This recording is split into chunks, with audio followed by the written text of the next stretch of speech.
अशोक कुमार पटेल करेंगे बेलवरिया गांव का विकास, जनता ने जताया भरोसा। संवाददाता सतीश वर्मा की रिपोर्ट। प्रधान जी, सबसे पहले तो मैं आपको जो है कि जीत की बधाई देता हूं अपने चैनल की तरफ से। और इस जीत पे आप अपनी ग्राम पंचायत की जनता को क्या कहना चाहेंगे? कुछ कहने से पहले सबसे प्रथम तो मैं आप D7 चैनल को धन्यवाद देना चाहता हूं कि आप गांव-गांव में जो नवनिर्वाचित प्रधान हुए हैं, जनप्रतिनिधि हुए हैं, उनके यहाँ जा रहे हैं, उनका हौसला अफजाई कर रहे हैं, उनके माध्यम से उनकी आवाज़ों को, उनकी क्या सोच है, उनकी क्या विचार है अपने गांव के प्रति, अपनी जनता के प्रति, उसको लेकर आप लोग बहुत ही सराहनीय प्रयास कर रहे हैं। बहुत ही सराहनीय कदम आप लोगों का है।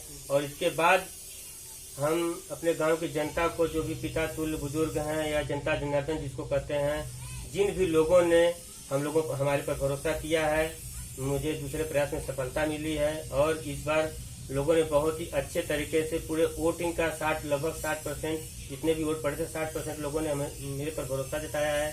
और मैं आपके चैनल के माध्यम से अपने समस्त ग्रामवासियों को, अपने युवा साथियों को, और साथ ही साथ हमारे चैनल मतलब जो चुनाव का जो प्रचार का माध्यम था, इसमें सबसे बड़ी एक हम लोगों के इतना एक तरफा जीत या विजय में एक अपने यहाँ जो संगठन काम करता है युवा अस्तित्व टीम, जिसके भी कई साथी हैं हमारे, उन लोगों ने पूरे दिन रात मेहनत करके मुझे इस पायदान पर पहुंचाया है, इस ग्राम प्रधान के पद पर पहुंचाया है। मैं विशेष रूप से युवा अस्तित्व टीम और समस्त जनता को धन्यवाद देता हूँ।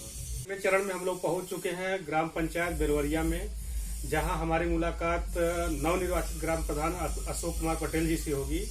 और हम आपको इनके बारे में थोड़ी सी जानकारी दे दें कि सन 2005 से ही ये समाज सेवा के क्षेत्र में लगे रहे। वर्तमान समय में इनका MK टेंट हाउस भी है, जिसके माध्यम से ये गरीब लोगों को समय समय पे अपने ग्राम पंचायत में निःशुल्क व्यवस्था भी देते हैं। सिर्फ मेंटेनेंस खर्च से लेकर के लेबर खर्च लेते हैं, बाकी सभी लोगों को फ्री में व्यवस्था देते हैं। ये भी माध्यम रहा उनका समाज सेवा का। और इसके अलावा कोई भी इनके पास आता है, जो भी कार्य लेकर के उसको करने के लिए तत्पर रहते हैं। और ये ग्राम प्रधान के चुनाव में 2 बार जो है कि लड़ चुके हैं। एक बार इनकी पत्नी जी लड़ी थी, जो कि कुछ वोटों से वो पीछे रह चुकी हैं। इस बार ग्राम पंचायत के लोगों ने इन पे पुनः भरोसा जताया है और इनको विजय दिलाई है। इस पे आगे हम लोग जो है मिलते हैं उनसे और जानेंगे कि ग्राम पंचायत बेलवरिया में क्या क्या समस्याएं अभी बाकी है, किन किन बिंदुओं पर इन्होंने जो है कि चुनाव में अपना मैनिफेस्टो बनाया था, कहाँ कहाँ ये काम करेंगे, और जनता ने जो उन पे भरोसा जताया है उस पर कैसे खरे उतरेंगे। पंचायत में स्वास्थ्य केंद्र होता है और बच्चों के लिए, छोटे बच्चों के लिए आंगनबाड़ी केंद्र बनाए गए हैं और निःशुल्क शिक्षा योजना भी चलाई है, जिसके लिए जो हमारे ग्राम पंचायतों में, हर ग्राम पंचायत में प्राथमिक विद्यालय, जूनियर हाई स्कूल होते हैं। क्या आपके ग्राम पंचायत में इन सभी चीज़ों की व्यवस्था ठीक ढंग से चल रही है या कुछ दिक्कतें इसमें चल रही हैं? हमारे यहाँ देखिए, स्वास्थ्य विभाग की तरफ से जो उप स्वास्थ्य केंद्र बनाया गया है, स्वास्थ्य ये भी सुविधा हम लोगों के उपलब्ध है। और आंगनबाड़ी के रूप में 2 केंद्र चलते हैं हम लोगों के यहाँ, और प्राथमिक विद्यालय और जूनियर कन्यापुर माध्यमिक विद्यालय भी है, और बेहतर स्थिति में है, सब अच्छे तरीके से चलते हैं और गांव की जनता या अगल बगल के जो लोग उसका लाभ लेते रहते हैं।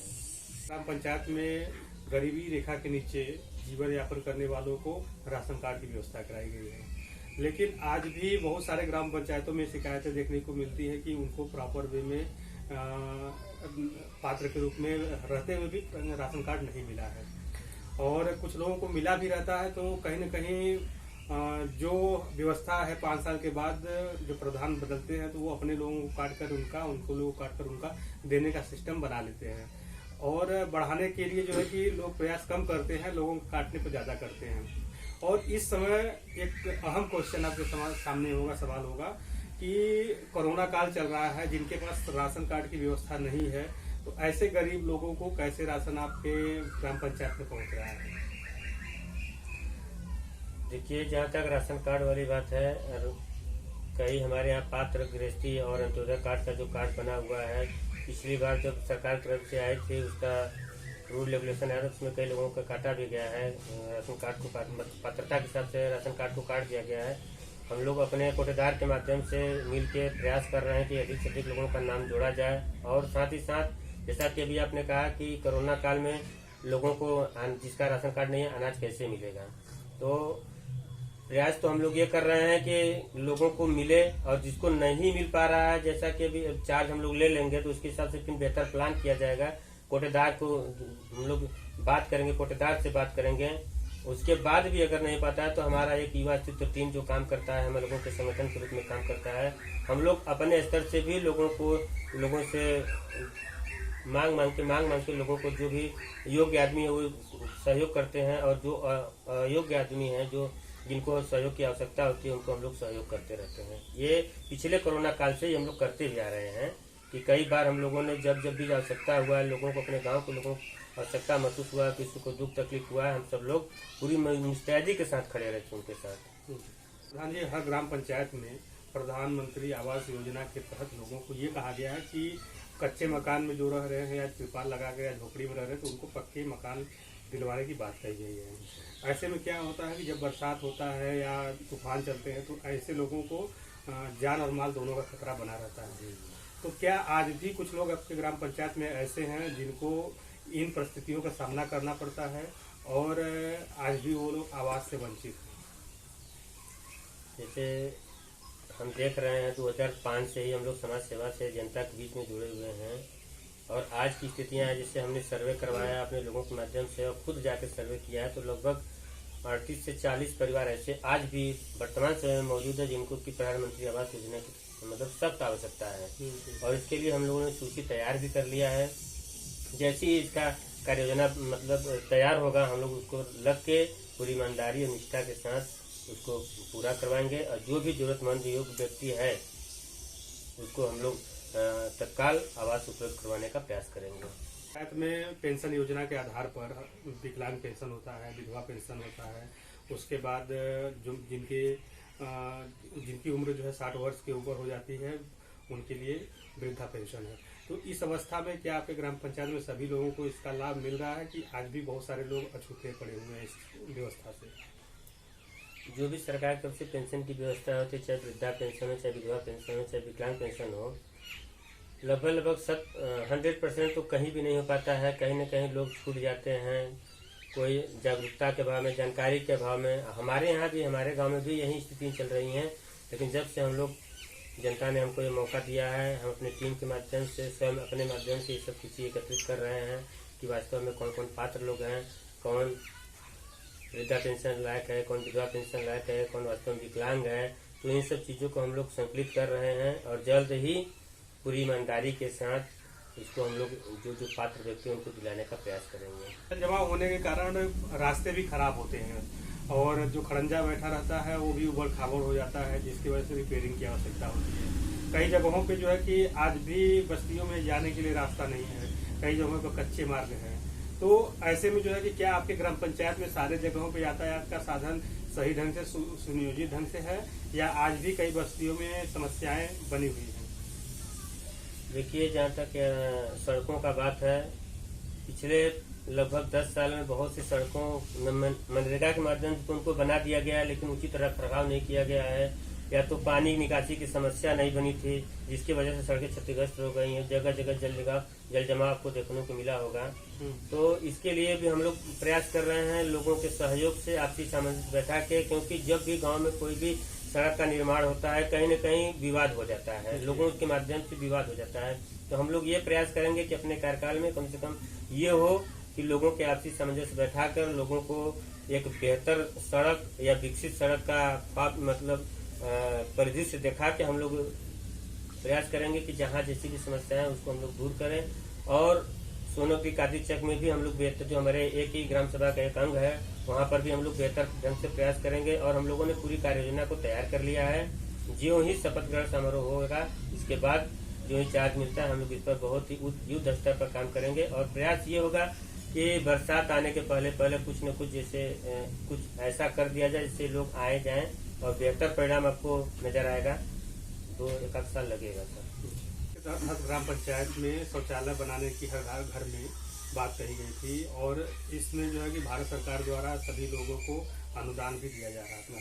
क्या इस अवस्था में आपका ग्राम पंचायत पूरी तरह से शौचालय युक्त है, या आज भी जो है कुछ लोग हैं जो कि खुले में शौच करने के लिए विवश हैं? देखिए, खुले में शौच करने की बात जहाँ तक है, लगभग हमारा गांव ODF जो एक आता था उसके अंतर्गत आ चुका है। हम लोग खुले में कोई लगभग शौचालय नहीं करता, लेकिन कुछ घर ऐसे हैं जो कि व्यक्तिगत रूप से अभी भी शौचालय विहीन है, और इसकी संख्या लगभग 4-5% होगी। और तो लगभग सब लोग स्वच्छ भारत मिशन जो पिछले कार्यकाल में प्रधानों के कार्यकाल में चलाया गया था भारत सरकार की तरफ से, उत्तर प्रदेश सरकार की तरफ से, सब लगभग बहुत अच्छी स्थिति में हम लोगों के यहाँ है। घर घर शौचालय लगभग बन चुका है, और जिनका नहीं बना है हम लोग प्रयास करेंगे कि उसको भी जल्द से जल्द बनवा दें।